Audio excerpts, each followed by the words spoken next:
Species Spicy, take two.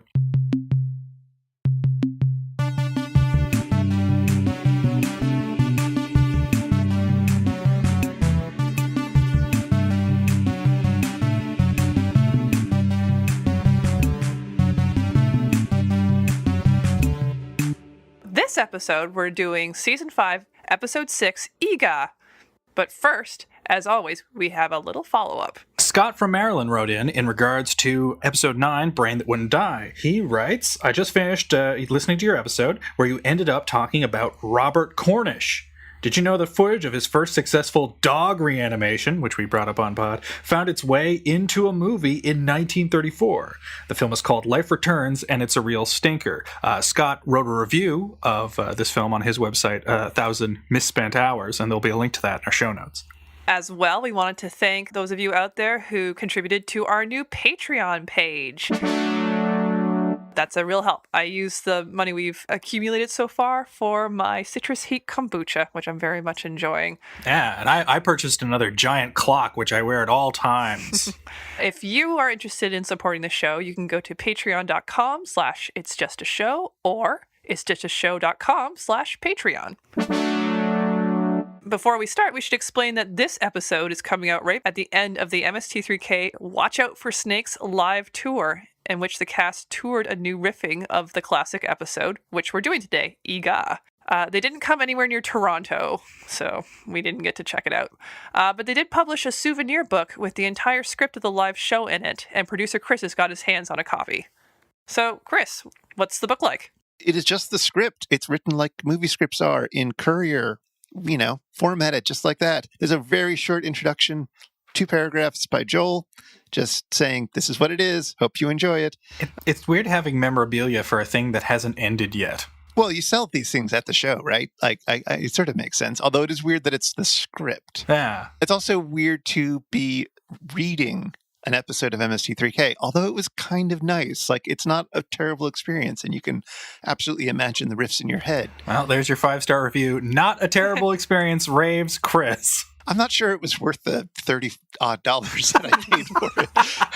But again, thank you to our Patreon supporters for making this part of the show possible. The other thing about it is that it reminded me, so way back in the day, before YouTube and before you could do video, and back when it took 30 minutes to download a picture on your 2400 baud modem. It took so long to get those Avery Brooks pictures.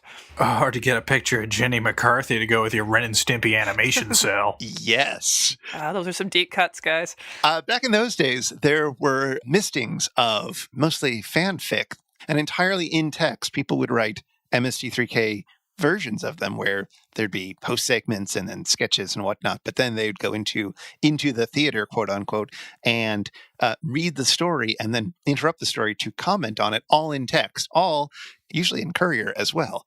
So this looks to me a lot like those great old mistings from back in the Usenet days, which I'll try to dig up a link to them and put them in the show notes. There were some really good ones. I do recall just when I was a teenager and involved in a lot of fandoms, a lot of bad fan fiction would get the textual MST3K treatment. So it was definitely an influential format in text form. Hey, speaking of bad fan fiction, the only misting I can recall reading all the way through was for President George W. Bush's inauguration speech. Really? Thanks, Usenet. But wait, tell me more about these strange fandoms, Beth. Well, just things like, I don't know, when Harry Potter was just going, and, if anyone has any experience with fandoms, they produce a lot of bad fan fiction and a lot of good fan fiction. But the more, teenagers being teenagers, they would join cliques and start making fun of each other's productions and create misty versions. And sometimes people even would request misty versions of their own fan fiction if they enjoyed the kind of riffing that was going on. The sort of Manos of the textual mistying was a series of very Mary Sue fan fictions about the next generation, starring a young, intrepid author insert character whose name was Marissa, who was a young girl, and she shows up and everybody loves her. And she had beautiful hair and eyes that are a color that no humans actually have. Yeah, there's a template of these kinds of Mary Sues. What I find weird about that, because I do remember the self-insert character, I thought that was for the original series. Yeah, the term Mary Sue comes from a story that was from the original series in which the character's name was Mary Sue. That's just now the general term for that. I find that interesting because, like, for it to be in Star Trek The Next Generation, because it had its self-insert author character, Wesley Crusher, who was the best that everybody loved and looked up to, even though he was like a 12-year-old boy. He had, full lips and great hair and eyes that weren't like any color ever seen, brown. And he's named Wesley because Gene Roddenberry's middle name is Wesley. Yeah, and he's a super genius who is just naturally that way, you know? Yeah, he's the best at what he does, and what he does is mostly stare awkwardly. Poor Will Wheaton. Today we watched Season 5, Episode 6, Eegah! Roxy is a woman who's got it all. A new bathing suit, a cute car, and a boyfriend who looks like an animatronic Dennis the Menace that suffered extensive fire damage. Her life gets turned upside down when she nearly runs over Eegah, a Cro-Magnon who lives just outside the city. For the next hour and change, the movie dares to imagine what King Kong would look like if King Kong was written as an Elvis vehicle and had a total budget of $40. So, each film follows the same beats. A writer travels to Deep Canyon and tries to track down Eegah, a giant ancient life form that is the last of his kind. Eegah is smitten with Roxy. She doesn't return Eegah's affections, so he carries her around and tears at her clothes. The woman begins to pity Eegah, but not love him. Later, Eegah goes on a rampage during a show and goes after Roxy in the city. Eegah is shot down by the authorities, but the mood is a somber one. Eegah, a creature that is at once bestial and human, is given a flowery eulogy by the writer who went searching for her. Eegah distinguishes itself from King Kong by adding Roxy's boyfriend Tom to sing a number every 20 minutes and talk about his dune buggy like it's the Batmobile. Otherwise, it's like Mad Libs. Substitute writer for filmmaker, Deep Canyon for Skull Island, Eegah for Kong, and Roxy for and you're watching either a joyless, padded drudgery like Peter Jackson's King Kong, or a great movie like Eegah. Meanwhile, in the host segments, in the prologue, Servo freezes Crow to absolute zero, and when Joel tries to rescue him, he falls to pieces, so the whole thing is Joel's fault. In the invention exchange, Joel invents a porcarina, a play on the flute, the ocarina, to recreate the music heard on 60s hillbilly sitcoms like Green Acres and Petticoat Junction. Meanwhile, Dr. Forrester replaces Frank's blood with antifreeze. In segment 2, Joel brings up the sleek gas station in the movie, which devolves into a discussion about the insidious nature of hell. In segment 3, Tom and Crow get into body horror when they create a device to transform Joel's face to look like Archie Jr.'s. In segment 4, while Joel attempts to make Jiffy Pop, the gang discuss television families in the 60s with dead moms. They conclude that the only quote-unquote normal family at the time was the Munsters. In the final segment, Tom and Crow shower off the slime from the movie. Meanwhile, Dr. Forrester and Frank fight over a bucket of Frank's blood. Meanwhile, 24 years later, Kinga and Max have sent Jonah and the bots, along with Cynthia and Bonehead Number 1, who they call Terry, on tour to various cities in the U.S. But not to Buffalo. No, because that would have been convenient driving distance for us, and I guess we can't have nice things. Oh, and by the way, spoiler warnings, skip ahead a minute if you don't want to hear this. Anyway, Cynthia has an unrequited crush on Terry. You know, like how Max has an unrequited crush on Kinga, because, perpetual frustration and unfulfillment, that's the lighter side of love. Jonah is excited to be on Earth with its, quote, earthy smell, but not excited enough to try to escape. Instead, an invention exchange. It's the Watch Out for Snakes tour, so the Mads invent a Watch Out for Snakes gun, which shoots snakes so that you can tell someone to watch out for snakes and then not be embarrassed when there are no snakes. Just shoot a snake at them. Snakes! Snakes.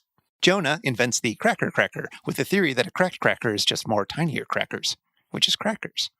Segment 2 has Jonah and Crow dressed up as Archie Jr. singing I Love You, Vicky, with Cynthia dressed up as Roxy. A boy is brought up from the audience, Courtney Cox style, and we find out that even a randomly selected audience member cannot resist the charms of Roxy. Vicky. Cynthia. No, Gypsy. Segment 3 is an ad for Eegah's Chicken Cave, a prehistoric dining establishment which gets everyone hungry for intermission. And segment 4 is the Eegah Shave Physical Challenge, where Jonah and Servo compete double dare style to shave a giant Eegah model with giant razors. It ends with everyone sad that Eegah dies at the end of the movie, and Jonah leads the audience in a new version of the classic MST3K tune, Clown in the Sky. This is the part where we talk about the movie and what we thought of it. Good segue. Get to the part where you movie. What did you think of this episode as one to go out sort of on tour with in a rejigged version? Like, do you think that the Eegah is ideal fodder for, I don't know, getting people excited for an MST3K tour and potentially an as yet unannounced season 12? This is not my favorite. I said in the last episode that we recorded that I was wondering why it hadn't made my permanent videotape collection, and I'm remembering why. It's good, but it's not great. The riffs are good, but there's a lot of empty time where it's not especially funny. But the movie itself has a lot of promise. It's a really campy movie and has all the wonderful things about 60s beach movies you could want. So I could see if the riffing was tightened up for the live show, it would be a really good choice. I find that interesting. This is one of my favorite episodes of all time. Really? I was really pleasantly surprised rewatching it for the first time in a few years, because I think just about every riff in this one's a gem. I didn't find that there were any dead spots at all. Like, I love this one from start to finish. It's got the many helicopter goofs at the beginning. Yeah. An excellent Crypt Keeper impression. Welcome to the crypt. We've dug something up for you. Why not stick around and watch Dream On? It's the best show on TV. Kill me. The many nicknames and insults for Archie Jr.'s looks. I don't know. This is one of my all-time greats. I'm very pleased that it held up in my view. Oh, good. As I said, it's not a new discovery for me. It's like, oh, I was wrong 20 years ago. I think it's just good for me. But that said, I think that there's enough there that people who haven't seen it should definitely check it out. Eegah is Eeggood or Eegreat, depending on your views. Were there any particular favorite moments in the movie for you? This particularly nasty insult to Arch Hall that I totally forgot about, where Joel realized that he looks like a cyst with teeth and hair. Oh, that's so mean. And you know what? I don't mind. The humor can be totally vicious if it's going to be creative like that, and I am 100% on board. No, there's a lot of good stuff, and I love the host segments. Like, this is one of my favorite episodes for that too. Like, you've got the extended sketch about the bubbling up of images of hail onto Earth, or even just like a little thing, like when at the end of the episode where Tom and Crow are showering, Crow's revolted to find that there's a hair in the soap because none of the bots have hair. Just little things. Yeah, I think this is one of the feelings I liked about Joel episodes is it really has like a hangout vibe, Mm-hmm. and they seem to be trying to really encourage that feeling. Like, typically the sketches, Joel is in the middle of doing something mundane while they're doing these sketches. So there's also an added level of funny where, like, why is Joel apparently tailoring a jacket for Crow? Crow doesn't wear jackets. I really like the pin cushion Tom Servo head as well. Oh yeah, I was about to mention that because that looks so great. But there's just like, and there's, at this point they are so comfortable and so good at their respective roles that, like, as Joel is making the jacket, Crow is reacting, like he's going ow and like turning around and fidgeting while it's being made. It's like everyone believes in the reality, which gives MST3K episodes kind of like that extra warmth and charm. But also we have peak Frank here with his delivery of I'm late for my ice dancing lesson. Yeah.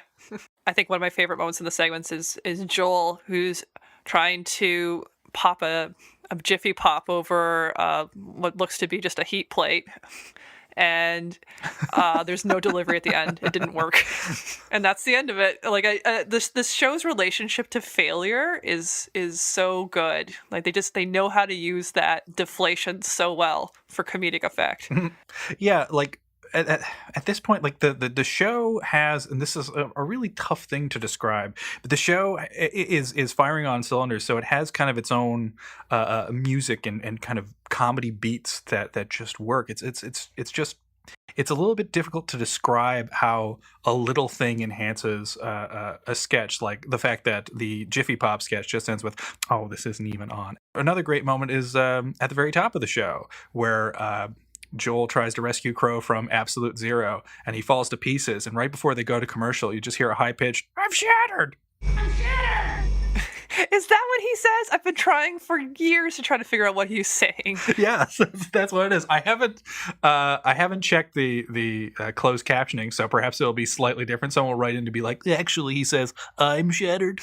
but yeah, that's what I've always heard. One of my favorite moments in the movie is everything to do with the helicopter, which is ridiculous. And when it's taking off, Archie Jr. is waving goodbye, and they make it out as if his hand is being shorn off by the blades. Ouch, my hand! That I love, but there's also like a callback to a running gag where we see a shot of the helicopter flying, and I think there's also like a sort of a POV flying shot, and the bots start humming the MASH theme, and Joel gently puts his hand on both of them and goes, "I thought we promised we were going to stop doing that, Joe."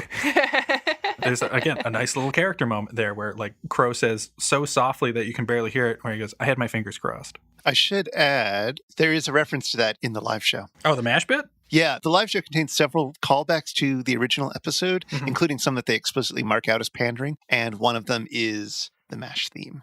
Okay, here's the bit. Wide shot, helicopter and mountain. Servo says, "Should we do the MASH theme?" Crow, "Isn't that a little too on the nose?" Jonah, "But it'd be a nice tribute to the old show." Oh. So not funny, but... And that's the way it was. Well, I'm not saying that I can deliver things as well as Jonah.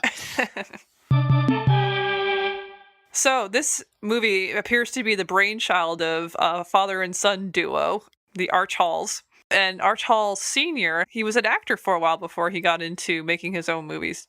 Do you know anything about this, Adam? Well, I know that the Halls were a double act, although I don't want to place the blame exclusively on poor Archhall Jr., who I think was more just going along with his dad because he was like a young kid. We should say, like, he seems like a good guy. Later on, he became an airline pilot and seems to be quite well adjusted, so... Yeah, he had the decency to not completely lose his mind like a sitcom star. But yeah, it's weird because, like, you think all the elements are there. Like, I know that, like, Archhall Sr. cut his teeth doing smaller parts in movies before deciding, like, no, I'm gonna take the bull by the horns. I'm gonna make my own movies and make my own way that way. But he just ended up making a series of terrible movies, and he was convinced, either because of financial promise or the loving eyes of a father, or both, was convinced that his son's noodlings meant that he would be the next Elvis Presley, that he would be this hip teen idol. That didn't really work out. So, do you know if was Eegah the first attempt at turning his son into a star? Because I can see that because it didn't do too badly, and surprisingly, this silly movie ended up making quite a bit of profit over the long run. And that was just like, oh, well, maybe if we just keep trying at this, it'll stick. Well, I think that this was like the major one because this is the only movie that Archhall Sr. directed, and for the most part was like he was contributing scripts to like a lot of B movies, some of which featured his son, some didn't. But I know that Archhall Jr. must have come like close at a certain point because like he did have a band called the Archers. Because the Archies was already taken. Yeah, there was like, all right, what's the next best thing we can guess? And they put out an album that, according to an article that'll be here in the show notes, someone did a very in-depth interview with Archhall Jr.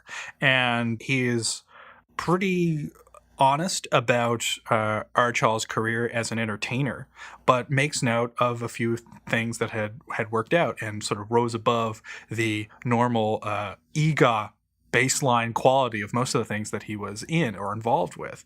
But like they made note that the album is a lot better than the songs that you hear in the movie, and are even are not quite in the same kind of crooner style. They're a little bit different and a little bit better produced. So who knows? Maybe that album is actually kind of decent. Regardless, there's even a movie that Archie Sr. was not the director or screenwriter of. It stars both Archie Jr. and Marilyn. Oh, shoot. I'm blanking on her name. Marilyn Manning. Thank you. Marilyn Manning and Archie Jr. are stars of a movie called The Sadist, which came out in 62 or 63. It came out roughly around the time of Eegah, not that far off, but it was filmed by Vilmos Zsigmond, who shot The Deer Hunter. He was a director of photography at The Deer Hunter and Deliverance and Close Encounters. Oh, wow. Knew what he was doing. Yeah. But he directed this. And in the interview, Archie Jr. talks about how he never really felt comfortable as an actor. And boy, does it show in Eegah. There are a lot of awkward takes and signs of an actor that, is not terribly comfortable. And Marilyn Manning was the same way. And Arch, at the very least, asked Zsigmond, what should I do? And Zsigmond gave him fairly good direction, and as such, in The Sadist, it's fairly well regarded as a cult movie, and it's regarded for the performances of Archie Jr. and Marilyn Manning. Isn't that funny? They're great in the movie, apparently. Huh. I'm sorry, I'm so distracted. I have a half-naked Greek man in my backyard. Has that podcast fluid kicked in? Is that what it is? Don't worry, Beth. I see him too. It's my neighbor, but he's not wearing a shirt, and it's just really distracting. It's like watching there's an aquarium right by me where this just flesh just goes into screen for a second and then bobs away.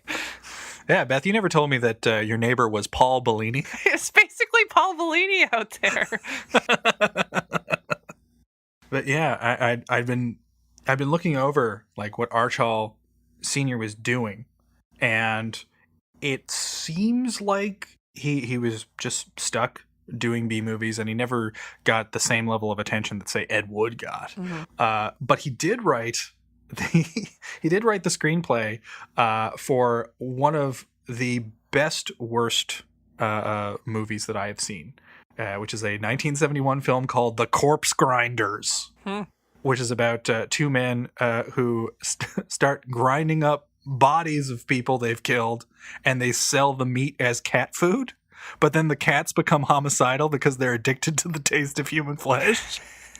It may or may not be the greatest movie ever made. Does it have a lot of cute kitties? It does. Okay, I might check it out. And it's got people wrestling with again, disinterested cats going, no, stop it. And the cat's just looking around, just staring directly on the camera, trying to fidget and get away. It's like, oh, it's vicious. It's attacking me. It wants my tasty meat. Even more than Joe Don Baker and Mitchell, Archie was perhaps the most famous person to get the meanest treatment in Mystery Science as of the mid 90s. Mm-hmm. So I when I was first getting into the show and looking into it, even just a cursory search, not of Google, but I guess, I don't know, web crawler, that was one of the first things that popped up is whatever happened to Archie Jr. And I had clicked on it at that time, and it's he gave up acting. There's no tragic story. He's just very happy in his new life as an airline pilot. And there were just a lot of questions on message board forums. It's what happens if you ask him about Eegah or the show? I wonder how he'd react. And then, of course, you'd invariably get these kind of freaky stories. I heard it from a friend of mine where it's I know someone who asked him about it, and he got real mad. And now I try to call that person, and they don't answer the phone. I think Archie Jr. did something to them. Share this story with 5 friends. But Archie Jr. got his revenge at Monsterpalooza 2014 when Joel did talk about the episode and how Archie Jr. was a real good sport. While he was on stage, Archie Jr. climbed up and helped himself to a cream pie and pied Joel in the face towards the end of his introduction. The clip, it will be in our show notes. Good one, Archie Jr. The Halls are not the only people of note involved in this movie. There's also Richard Keel. Yes. Richard Keel is a giant man because he was 7 feet tall. And apparently, according to that same interview with Archie Jr., Archie Sr. saw Richard Kiel, who was a bouncer at the time, so, like, surprise, surprise, and thought this guy should be in pictures. And in fairness there, Richard Kiel had done some television work before, including the To Serve Man episode of the original Twilight Zone. Oh. Yeah, I assume he plays the cookbook. I don't know. I never saw that one. But yeah, he was working at a bouncer at the time, and Archie Sr. invited him to a meeting and said, I want to make this movie. It's called Straganza. And that was very dependent on this giant character. And apparently Kiel's eyes kind of glossed over within 30 seconds. And Eegah got made and is the way that it is because Archie Sr. was sputtering and then had to pitch this other movie to Richard Kiel on the fly just to get him to stay in his office. So what makes a giant? Because you and I are not shorties by any imagination, and then just imagining someone being a foot taller than me being diagnosed as a giant seems a little much to me. I think of giants as being 10 feet tall. Yeah, I kind of wish that we lived in a world like that. I don't know. I'm not so intimidated by it because my brother was 6 inches taller than me. Mm-hmm. So he was practically 7 feet tall, but he never got that sweet giant diagnosis, which, I don't know, would have given a grant from the Giant Foundation. I'm not sure what that entails.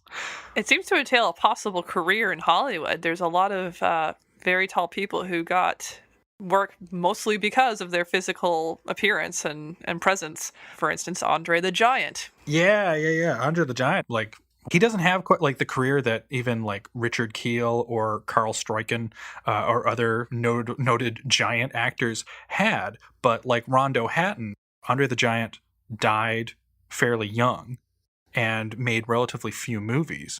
But I don't know, he made a lasting impression, or is perhaps got more attention because he was snuffed out so early. I don't know. Well, one of the problems with being so tall is it can be a real strain on your skeletal and circulatory system. So they often die before the average time, which is very sad. And that's what happened to Andre the Giant for sure. He had, I think, a heart attack or something, but he was quite young. Yes, I believe he had a heart attack. But he was in Conan the Destroyer, and of course, The Princess Bride. So he got around. Yeah. Yes, he did. I mean, if you're going to be in one Conan movie, you probably don't want to be in Conan the Destroyer, but still, it's not bad. And Princess Bride is that's like a fantastic movie, and he's perfect in it. Oh, and just to return to Richard Kiel, if you're not familiar with his work, he was a Bond villain. Yes, he is most famous for the Bond henchman Toofs, in which he plays a character who has metal teeth. That's his name, right? I'm not a big Bond fan, as we have discussed earlier, so I don't know what his name is. Oh, his name is Jaws. Sorry, this movie, despite prominently featuring him, and is one of the few times he, starred in something, isn't the thing he is best known for. And you're right, the James Bond movies are probably his biggest claim to fame. And they show kind of an interesting evolution of how those movies went on under Roger Moore, because the first movie he did, The Spy Who Loved Me, is a tongue-in-cheek movie that is not totally over the top, and it plays Richard Kiel deadly serious. He is a man who will tear your flesh to pieces with his horrible metal teeth, and apparently as a child bit out his own tongue. But in Moonraker, which is the movie where James Bond has sex with a woman named Dr. Goodhead in zero gravity space, and ends with the line, "I believe he's attempting re-entry," while Q and whatnot watch on the screen. That movie has Jaws reimagined as a gentle giant who magically his tongue grew back because a blind woman falls in love with him just by touching his sweet face. Well, you've convinced me to never watch Moonraker. Oh, that's a shame. Moonraker's the best one. It has a scene where a pigeon does a double take. I am not kidding. It has a rocket-powered gondola in it. If you like deeply silly trash, Moonraker is so the movie for you. Well, Adam, I think it's time for some Shallow 13. Hey, everybody, it's time for the Shallow 13. 13 quickfire facts and thoughts about Eegah. Go, go, go, go! Eegah is said to have grown in notoriety only after right-wing nut Michael Medved and pals featured it in their 1978 book, The 50 Worst Movies of All Time. The book was beloved by Trace and other MST alums, but Medved's bland B-movie writings have been forgotten in the wake of MST3K. The hairdos in this movie are impressively high maintenance. Tom's pompadour would have required gallons of pomade and extensive combing, and Roxy's bouffant took hours of curling, backcombing, and teasing with a mosquito-clearing fog of lacquer applied to keep it all in place. No wonder she tries so hard to keep her hair above water when she's swimming.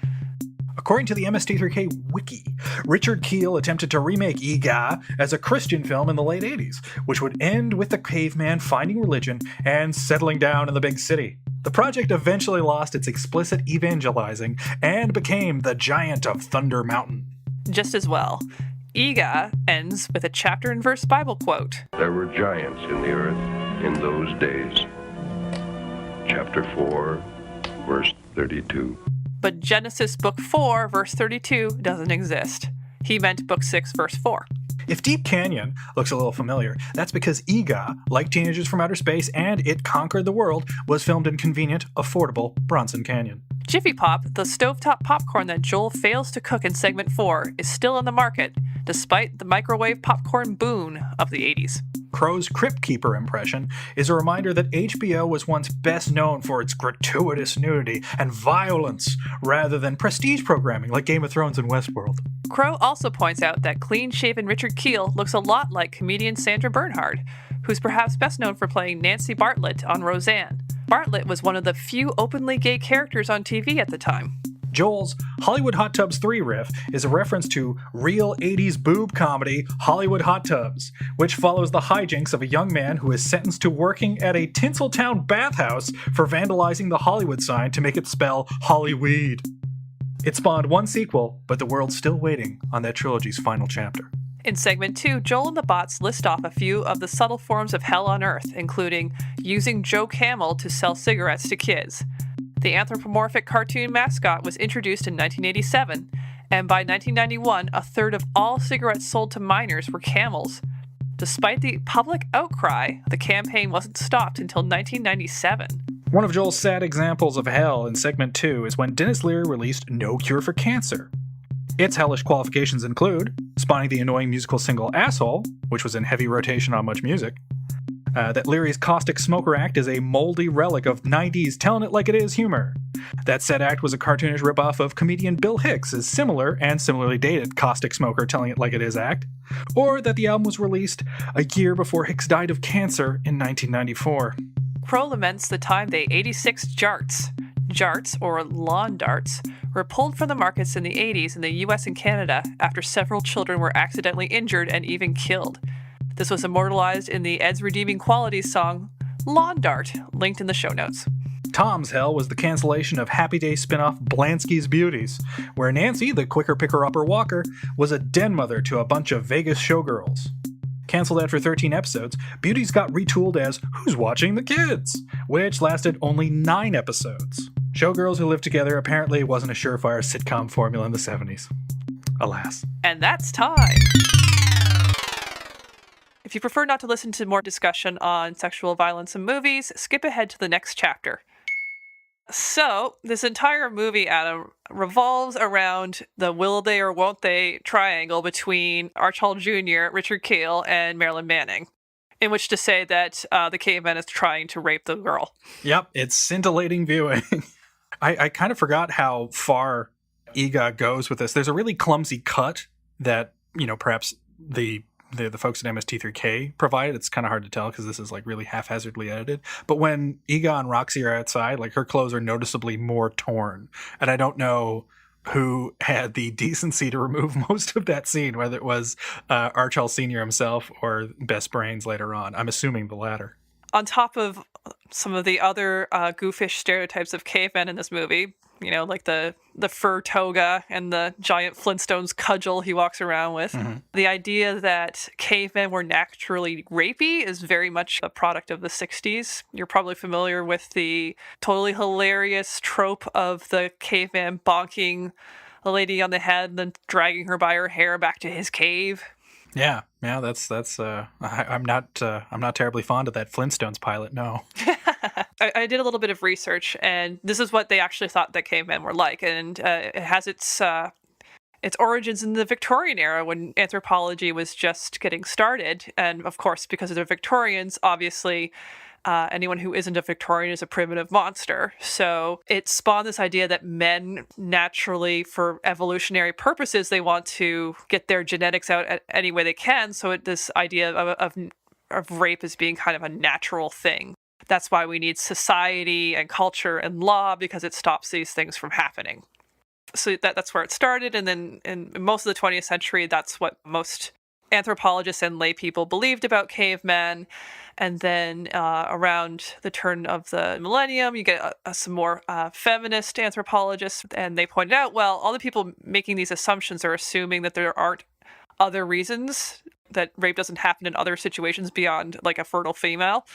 And this is when it gets kind of sad. But I mean, you can rape other men, you can rape old people, you can rape children. Like, it doesn't seem like it's linked to an evolutionary trait. So when you think about it that way, it suggests that it might be cultural. You know, this is the second time in 10 episodes I've had an extended discussion on rape, because so many of these movies that we watch eroticize the peril of one of their female actors. So whatever you want to take from that. But so much of this movie revolves around this idea that Eegah can't help it because he's uncivilized. So what did you think about that weird moment where, in the end, where one of Arch Hall Jr.'s band members just comes out of nowhere and just starts really, like, creeping on Roxy? Yeah, because he immediately takes her for a dance. I was, it's easy to get distracted by that scene because you just have, like, at least 3 people in the band just up and leaving mid-song to go dance. So the absurdity of that almost distracts from what's happening. But if I were to take some sort of point from that, maybe Arch Hall Sr. was offering a blistering commentary on youth culture. It's like, they're no better than cavemen. But honestly, I think that is just there to pad out the film, unfortunately. Yeah, but it's certainly the case that, like, every man in this movie, even the person who is ostensibly supposed to be her father, is given kind of a leery presence.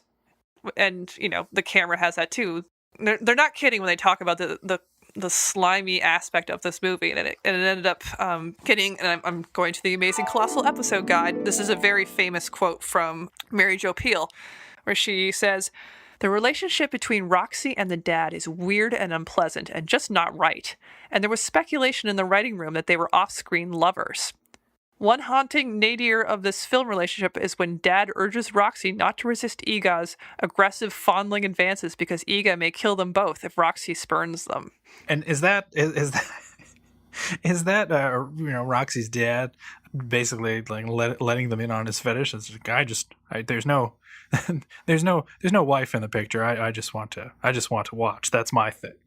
Because it's 100% like creepy and sexual. Like, I don't know. I'm just gonna go out on a limb and say that you, like me, like most people, have never wanted to shave their father, which is somehow creepier to me than Richard Keel's pawings. Yeah, exactly. Like, I found that more unpleasant because there was I guess something more I guess for lack of a better word, subversive about that, something more unusual about that, because like I said in my summary, it's like, Eegah just follows the beats of King Kong. Right. And it wouldn't surprise me if they were just simply like following those beats. It's like, oh, of course, it's a beast. It would be drawn to this woman and want to have sex with her, because that's the premise of so many monster movies. Even Creature from the Black Lagoon, one of my favorites, is really about a giant fish person who wants to have sex with the most beautiful woman in the Amazon. Yeah, so much of culture can just be distilled to, they want to do sex to our women. But the funny thing is, I guess because of the time that most of these movies came out, there's something that's not, like, at least to me, there's something that's not that threatening about either King Kong, who is way more sexually aggressive than you remember in the 1930s version, and either King Kong or even the creature from the Black Lagoon, old Gill Man, because they're just like, they're picking up, they're carrying off women. It's like a cliched image of a monster with a screaming girl in its arms. So I never took that as threatening, but later on, especially like in a movie like this where they could have gotten away with something more explicit, it's a wonder. Like I said, it's like I almost felt the same way. It's like, oh, this is just a cliche. I guess that's why when Roger Corman got around to providing like a semi-remake of Creature from the Black Lagoon in a movie called Humanoids from the Deep, they made that explicit. And there's a scene, there's a number of scenes in which a bunch of gillmen go around raping town women, and they give birth to fish creatures and alien ripoff scenes. And that seems too far. Okay.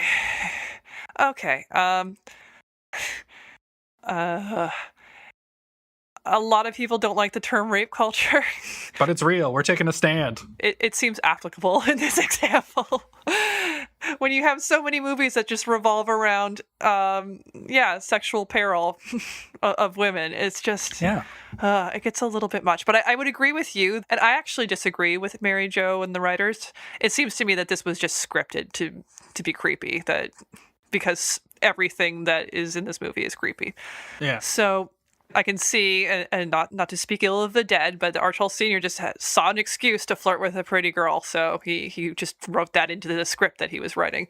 But I would agree that, like, one of the laugh out moments for me in this movie was when Richard Kiel comes to the cave with a bouquet of posies. It's just, he's so cartoonish, and that was, so I agree, it was less awful than like being forced to shave your father.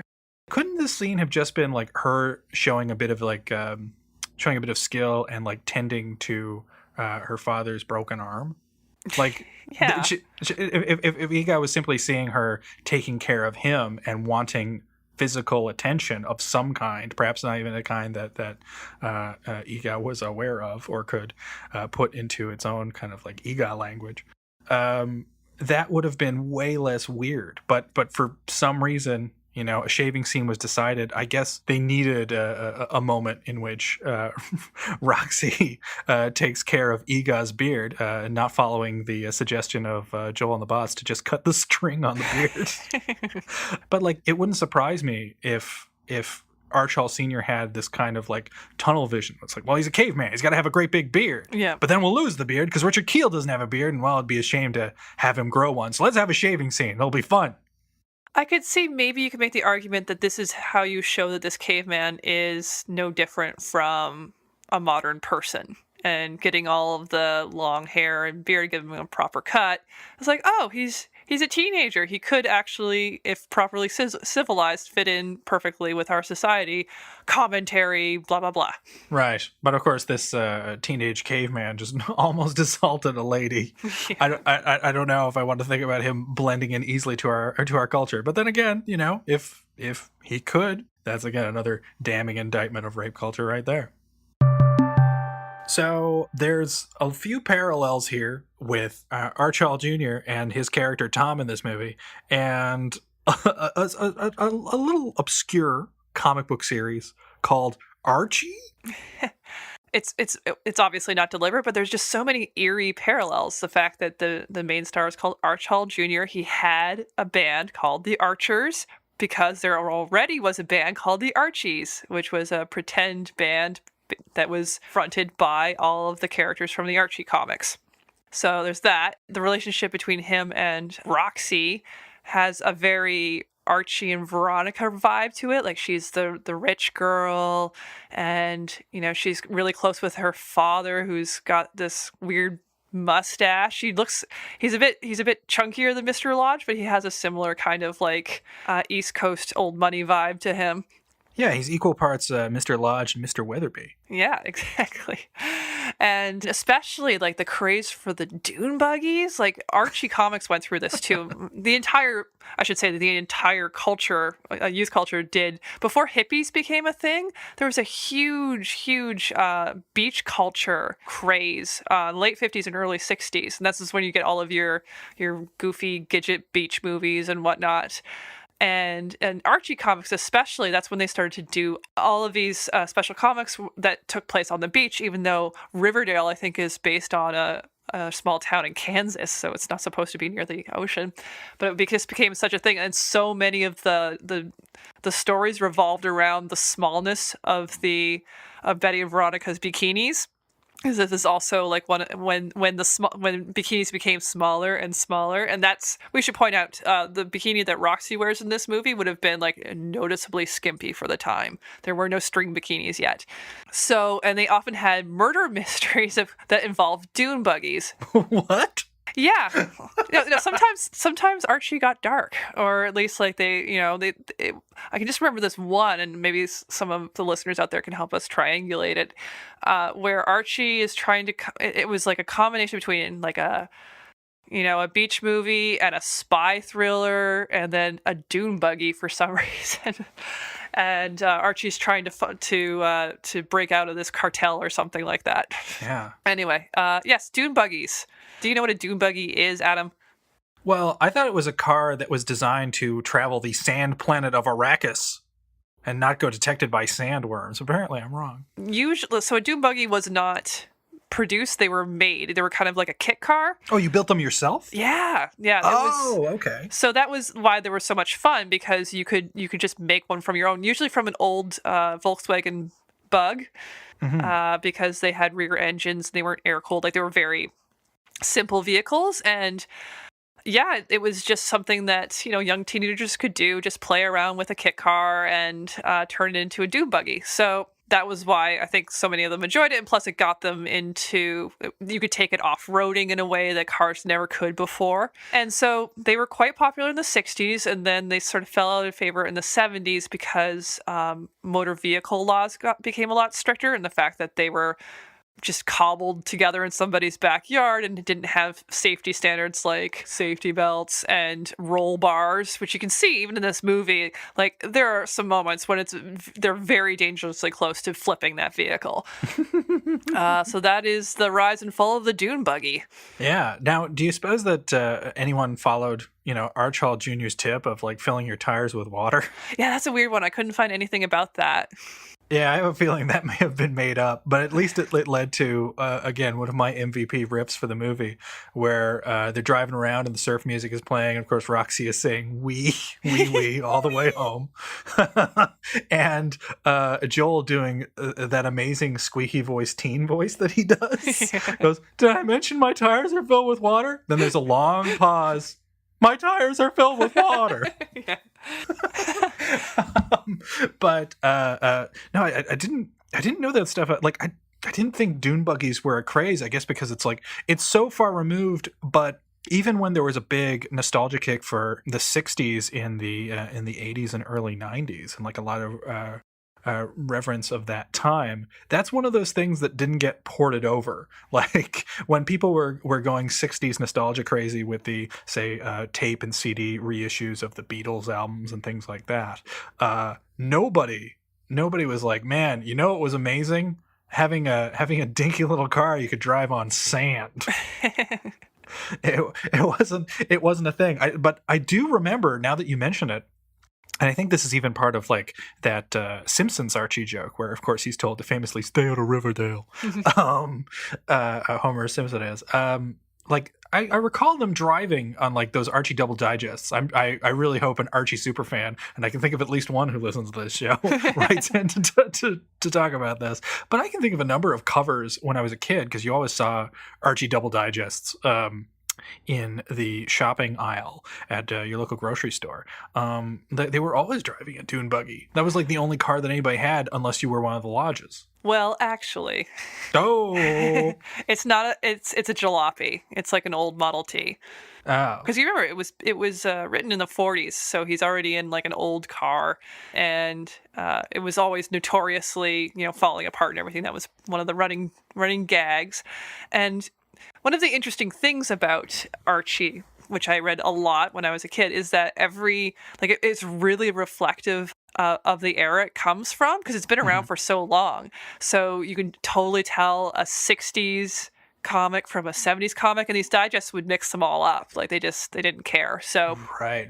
And that really gave me a sense of, as a kid, of like, this is what people wore in the 60s, and this is what they were worried about. And I gotta say, by far the most high quality and funniest comics came out of what decade do you think had the best comics for Archie? For Archie, Mm-hmm. I'm gonna say I'm gonna go on a limb and say like the 1960s, where they were perhaps going to try new things to capture a then crazy and unpredictable youth market. No, actually, in the 60s, they started to get a little bit preachy, and they actually a Christian version of Archie came out, and they came a little bit more G-rated. It's the 50s. Huh. They're much more adult, and everyone is just a little bit meaner and sharper and clever. And it's by far like the best written of any of the other decades, I would say. Well, I've got to ask, here's something that I never thought I would say in my life, but have you been keeping up with Archie over the last few years? Only from a distance. I know they've undergone a couple pretty crazy reboots. Yeah, they've done like a lot of things. I know that there's like a tie-in to that current show Riverdale, which is basically, from what I understand, Dawson's Creek meets Twin Peaks. But they introduced a lot of honestly pretty cool sounding storylines and like interesting twists to it. Like Archie or Riverdale rather had its first gay visit and live in Riverdale. There was that. There was like a comic that followed Archie into adulthood, and then later I believe that character saved Archie from assassination, that gay character whose name I'm blanking on right now. There was an Afterlife with Archie in which Jughead called on Sabrina the Teenage Witch to help resurrect his pet dog Porkchop after he's run over. Oh, that was another thing about the 60s. That's when you start getting all of these like weird shoot-offs like Sabrina and Josie and the Pussycats and stuff like that. And it got very Hanna-Barbera in the 60s. Well, it sounds like they're like from that Hanna-Barbera sameness in the 60s. At this point in time, they're like doing cool, creative, weird things like the early Cartoon Network / Adult Swim shows would do with those pre-existing properties. Yeah. It's like, oh, what do you do with a character like Space Ghost who's totally bland? It's like, well, put him in the craziest show possible and make him something. Yeah. And it sounds like that's what they're doing with Archie. Now, I haven't seen Riverdale, and I haven't read much of these comics, but the few that I have read are actually pretty good and are the only Archie comics that I would happily own outside of Archie Meets the Punisher, in which the Punisher ends up crashing in Riverdale and going to the school dance because I think, and it's been so long, because I read this when it came out, it's been so long, but I believe he is after a criminal or an assassin or something that looks exactly like Archie. But I found out something kind of interesting. What is Jughead's crown / hat? Do you know? It's a beanie. Not exactly. And I only found this out totally by accident because I don't think I've ever, of all the questions I've had burning on my mind, I never thought, what is Jughead wearing? Apparently there was a style of hat that was a cut up fedora, which I guess would just be amusing to see now, given fedora culture, milady. But apparently, this was like a style in the 40s is that you would take a fedora or a trilby and like cut up the brim and push it up to create that weird crown look. So that's what Jughead's been wearing the entire time. Interesting. Well, I learned something new. Thank you, Adam. Little boring real-time follow-up. All right. The Archies, the band, comes after Archall's band. He anticipated it. Okay. I just assumed that Archie's was already taken. So the Archies were formed for the TV show. Right. Which launched in 1968. And as far as I can tell, it wasn't part of the comic beforehand. And Archall's stuff is all early 60s. And I should say, if you've never heard an Archie's song before, the most popular one is the Sugar song. Sugar, sugar. Oh, sugar. Yeah. Oh, honey, honey. That one. I think that song was recorded exclusively to be used in nostalgic ads in the 1990s. I think that was a seed that was planted. It's like, this is going to pay off. What really bothered me about the Archies is at the time, Betty was my favorite. She's certainly not my favorite anymore. Veronica all the way. Yeah. But I was so pissed that he gave her a tambourine. I'm like, really? That's what she contributes? Yeah, I guess the only thing worse would be, like, I don't know, Reggie on Triangle or some damn thing. I just realized that I had Betty and Veronica mixed up. What? I thought Veronica was the blonde. No, Betty No, equals blonde. Veronica's the good one. Well, I knew that the non-blonde was the good one, but I just didn't I know. understood there were 4 non-blondes in the comic. Well, there are 4 non-blondes in the band, and a blonde. I just assumed that Veronica was a posh name, and therefore the blonde had it. Hmm. Hmm. Well, Chris, do we have any letters from listeners? No, we don't. But hey, did either of you guys run into Archie Jr.'s novel? What? What? He wrote an erotic thriller. Oh. It is called Apsara Jet, and his pseudonym was Nicholas Merriweather, which might sound a bit familiar if you were paying attention to the credits of Eegah. It's one of his father's pseudonyms there. Oh. Here's the description of the plot. Apsara Jet is an erotic, politically incurred story of love, lust, betrayal, death, and revenge inside the world of narco trafficking in Southeast Asia. John Jackson Jr., an employed former Eastern Airlines captain, had fallen to the bottom of his alcoholic depression.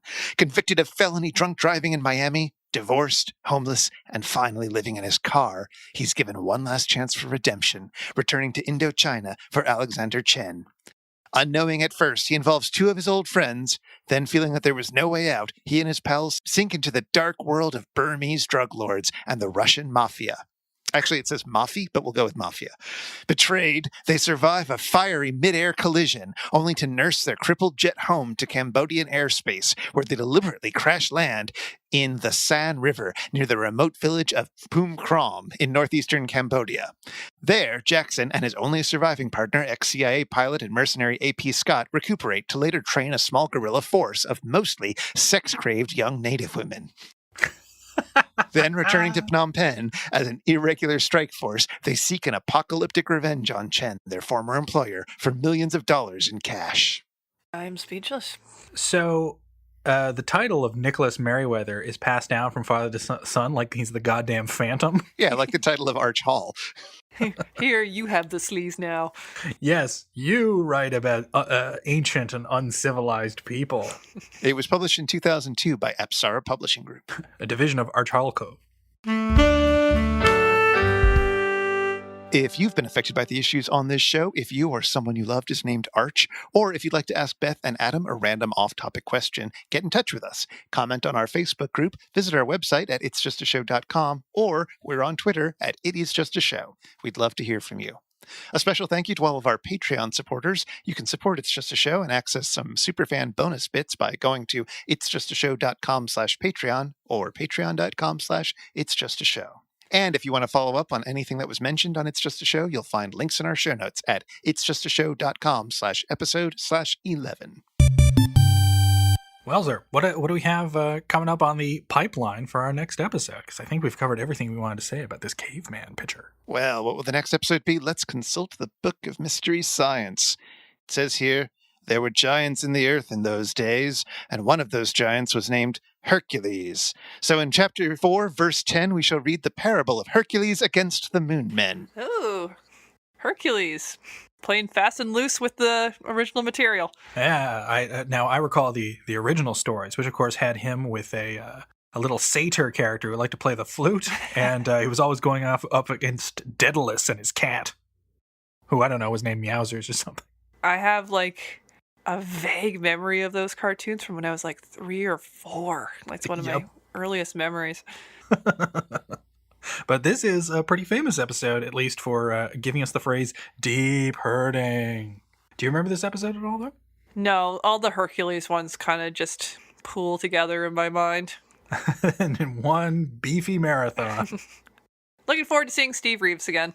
Yeah, this will be fun. If it's him, there's like 90 different Hercules. It's not Steve Reeves. Oh, no. Well, then screw this one. All right, well, until next time. Yes, but until then, I guess we have to say goodbye. And remember, stay out of Riverdale.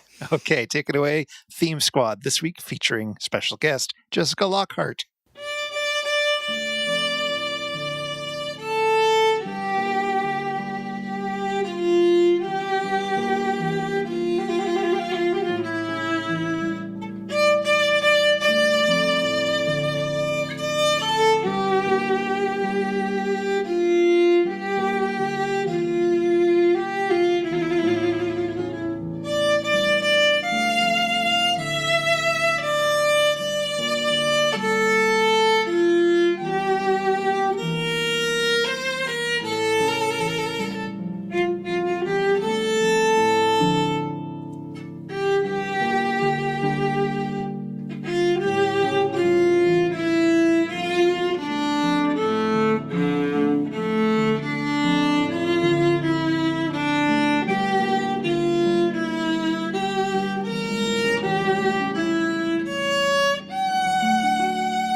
What? What? What? What?